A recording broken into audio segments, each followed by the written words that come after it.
Hollywood's 10 Best. How long have you been married? Steamy situations. It's wonderful. Crazy risks. Did you get the gun? And stars who can't keep their hands to themselves. She told you about that?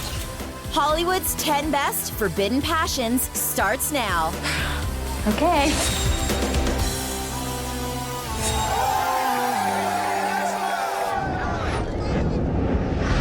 Will you go out with me? No! No? Damn, my hand's slipping. Okay, fine. I'll go out with you. No, don't do me any favors. No, I want to. Say it again. I want to go out with you. All right, we'll go out. We kick off our list with one of the hottest couples in movie history, Ryan Gosling and Rachel McAdams in The Notebook.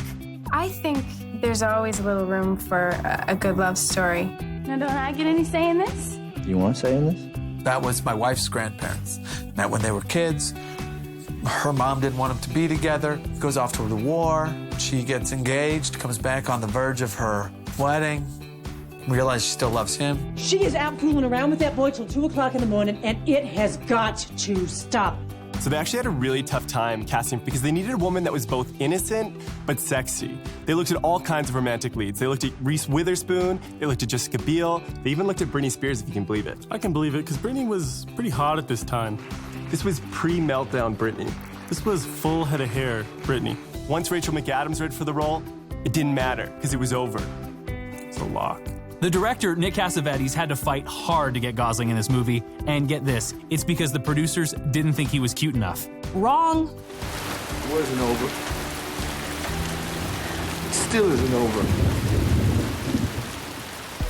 Let's talk about the love scenes in that movie. I mean, that kiss, come on. I'm gonna embarrass myself, but I totally rewound it like 10 times. It is the hottest. It's kind of embarrassing. Being all naked. He was a real gentleman. I mean, just a lot of respect, and we had a lot of communication, and I always felt very, very safe and comfortable. Rachel, was more comfortable than I was. I always had my blanket up. She was walking around nude, she didn't care. She was totally free about it. I was a little bit more shy. I watched The Notebook by myself on Valentine's Day more times than I'd like to admit. Well, hold on, you weren't by yourself. I was there too. Yeah, but I wasn't gonna mention that part, because that makes it more embarrassing. We're brothers. We were just, we didn't have dates. Yeah, but brothers don't watch. On Valentine's Day, they do. They don't do that. It's good to just connect to something pure like that, something that everyone understands, everyone can relate to, everyone has hopefully had or wants or needs, and it kind of brings people together. Do you want to dance with me? Sure. At number 9, the love story that Hollywood turned its back on, Dirty Dancing.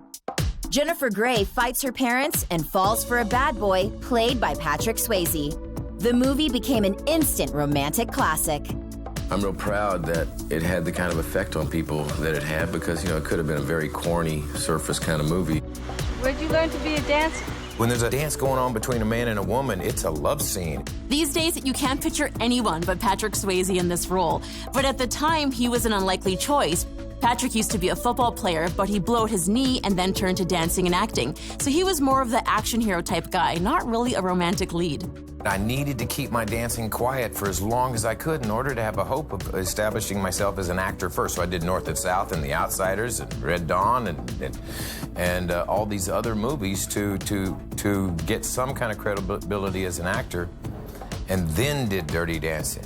On screen, Patrick and Jennifer had amazing chemistry, but off screen, they hated each other. Patrick was totally choked that Jennifer kept blowing takes, and the director eventually had to take them aside, sit them down, and make them watch their screen test again to remind them why they even got cast in the first place.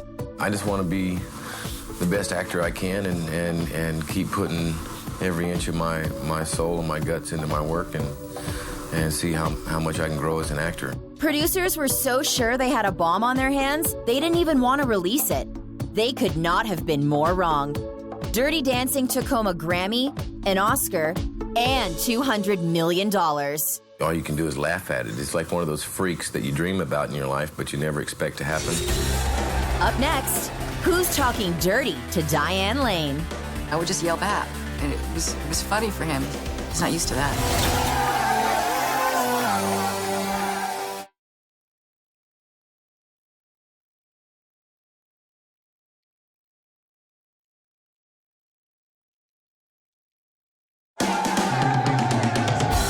This is Hollywood's 10 Best Forbidden Passions. At number 8, Diane Lane can't control herself in Unfaithful. Here I am again. Diane is happily married to Richard Gere, who's a total silver fox, but she still steps out with a younger man. Olivier Martinez is known as the French Brad Pitt. So can you blame her? Before you go, take your book. Be happy for this moment.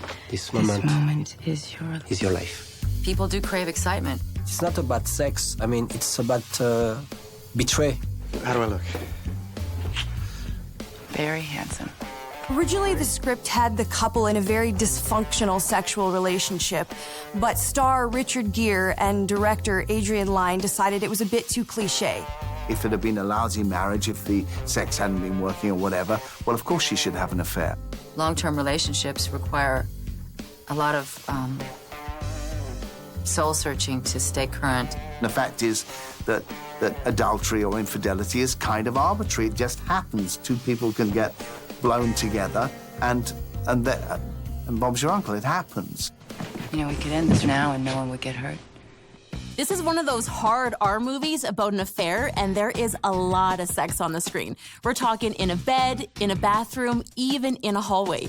Me, in life, I'm very shy, and I'm not used to playing a lot of love scenes in my career before.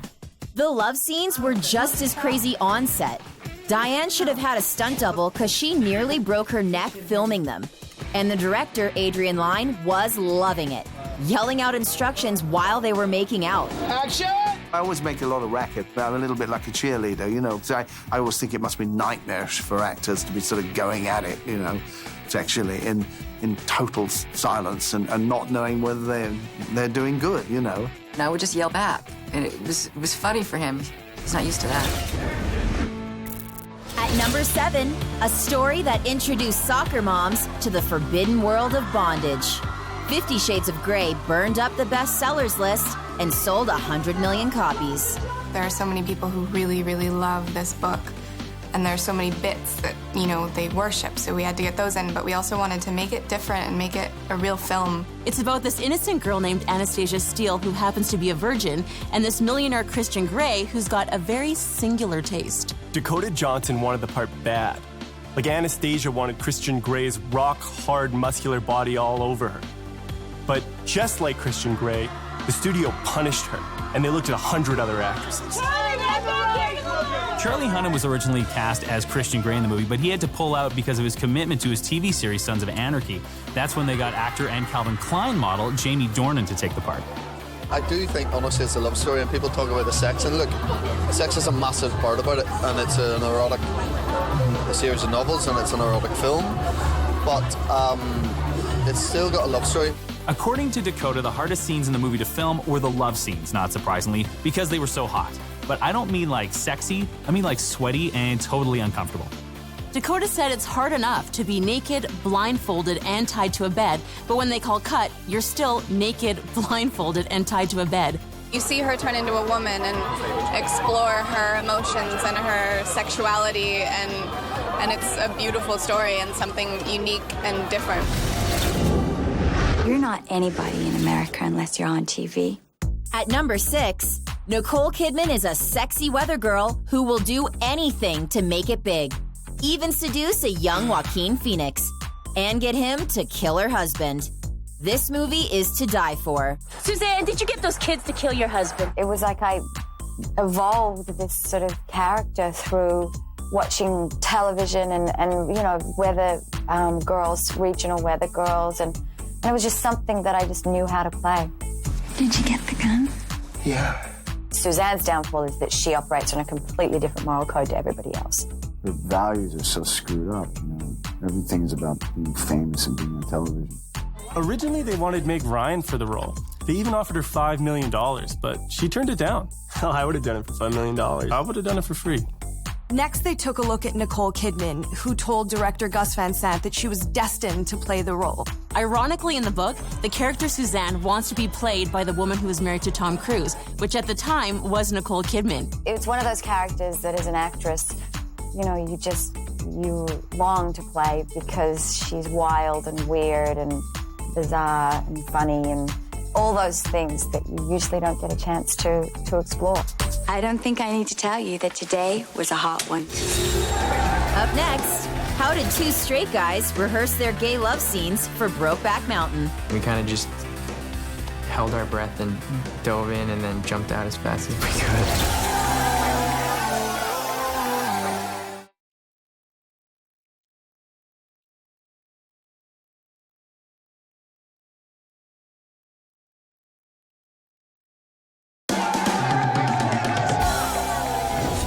This is Hollywood's 10 Best Forbidden Passions.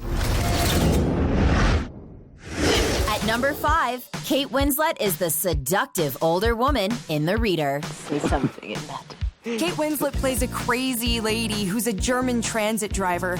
She seduces a younger man. He's 15, played by David Cross. They make a deal where they make love, and then he reads to her. You can read it. I'd rather listen to you.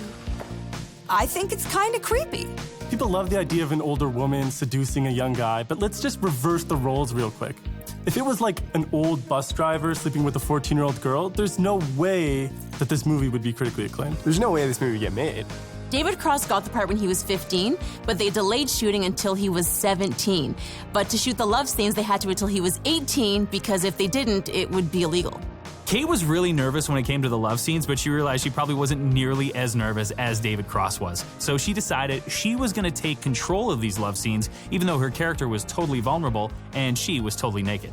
The hope is definitely to, make a moving and thought-provoking film and to create something that would touch people. Even with all the controversy over the racy love scenes, critics raved about the movie. Kate was so good, she won an Oscar for Best Actress.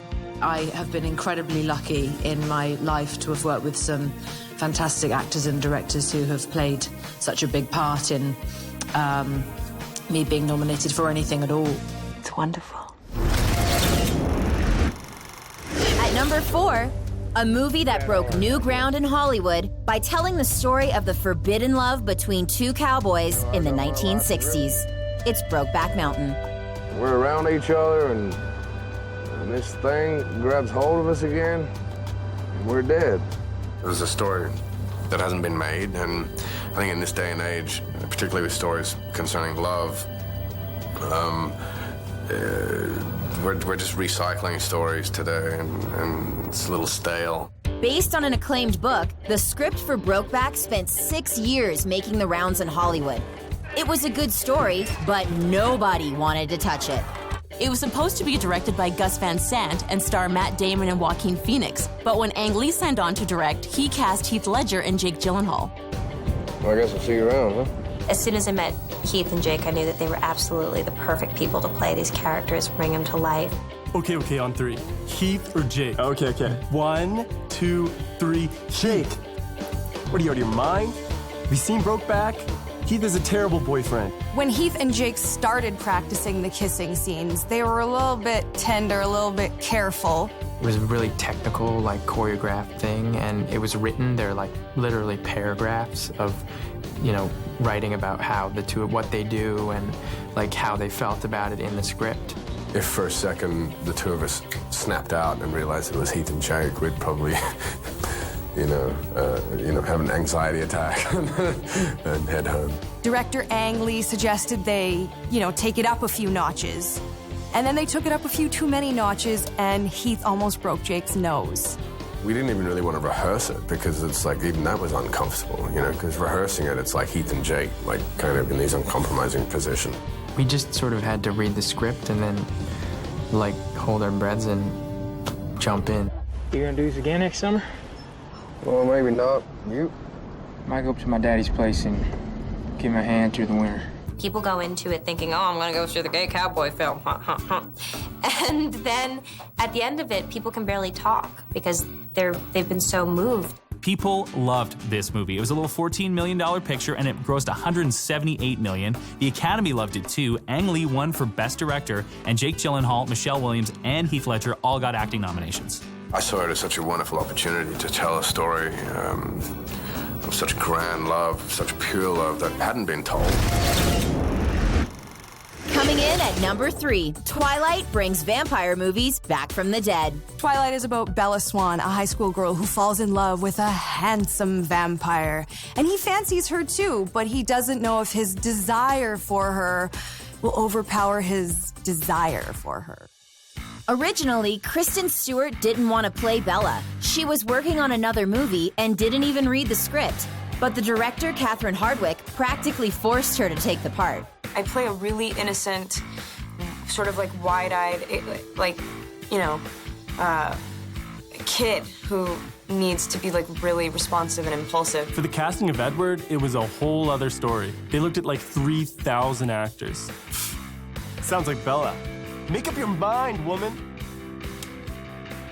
That's the one thing I'm still kind of is questionable about the whole Twilight story. I'm so curious who these 3,000 people were, because I only know 4 people auditioned for it. Catherine Hardwicke brought Robert Pattinson in for a screen test with Kristen Stewart in her bedroom. Gave him like 3 lines of dialogue and an epic makeout session, and according to Hardwicke, the chemistry was insane. It's that kind of a love story, like these two people that should not be together, but are so powerfully attracted to each other that they cannot not be together. The only thing more passionate than Edward and Bella are fans of the Twilight series. They went crazy for the movie online, and when the cast went to Comic-Con in San Diego in 2008, they went mental. There's 7,000 girls just screaming for 45 minutes, just straight through the whole press conference. People were just screaming. Mostly, they don't know what to say. They're just like, we love you. Well, okay, this is what Twilight is. Up next, what's the secret to a scorching love scene? You talk to the director and say, you know what we're missing? We're missing the moment of penetration.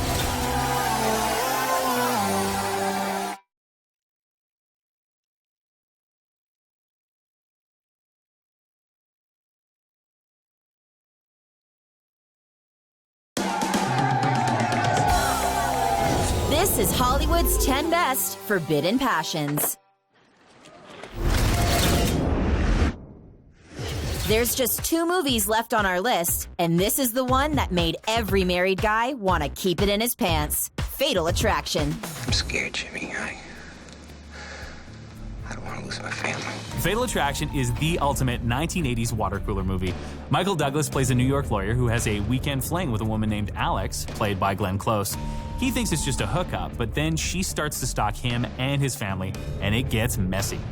Glenn Close wanted to make sure that her character was legit, so she took the script to 2 different psychiatrists who said, oh yeah, bitches can be that cray. She's a person who's basically out of control. So she's manipulative, but she's not,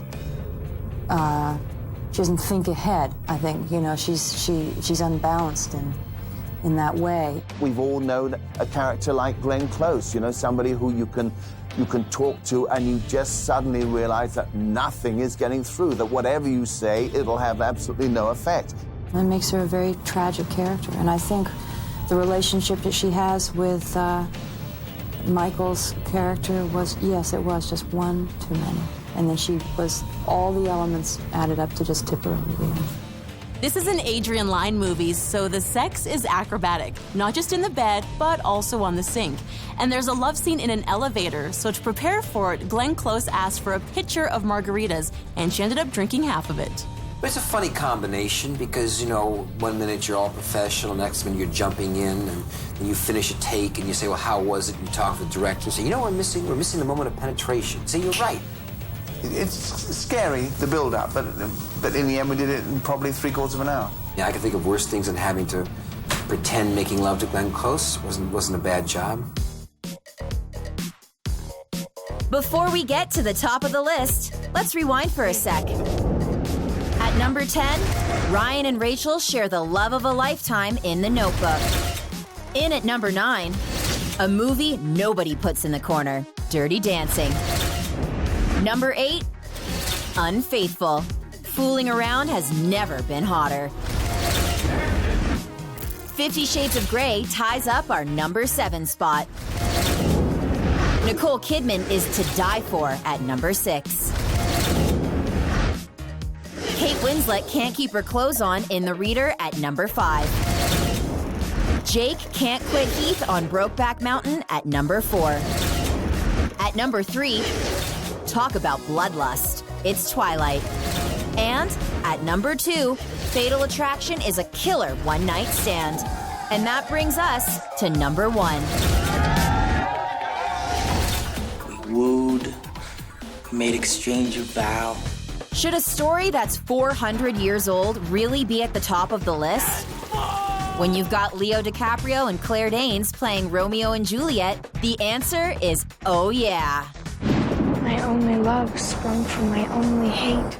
Sadie, they will murder thee. Let them find me here. Director Baz Luhrmann wanted to update Romeo and Juliet, so he set it present day, loaded up the soundtrack with some alt-rock hits, and then got Prada to consult on the costumes. It's pretty much the hippest version of this play you will ever see. I wanted to do Shakespeare in the way in which Shakespeare would probably do a movie. I mean, if he made a movie, he would make a movie. Gentle Romeo, if thou dost love, pronounce it faithfully. Claire Danes beat out Natalie Portman and Alicia Silverstone for the role of Juliet. And both Baz Luhrmann and Leonardo DiCaprio, who plays Romeo, said she's the only actress that had the confidence to play the part because she's the only one that looked Leo in the eye in the audition. It was kind of great to live in somebody who was so confident and so self-assured. Not that she didn't have any problems, they were just more external than mine are. Did my heart love till now? Forswear its sight. For I never saw true beauty till this night. I love the scene where Romeo and Juliet are looking at each other through the fish tank and she's got the angel wings. Now, John Leguizamo, who plays Tybalt in the movie, was pretty sure the two of them had a thing for each other, and you can totally tell in the fish tank scene. It was really thrilling to be able to go to such extremes in your feelings. It's a real rush. It was very exciting, and the quality of the writing is obviously so amazing that I could go as far as I wanted with it.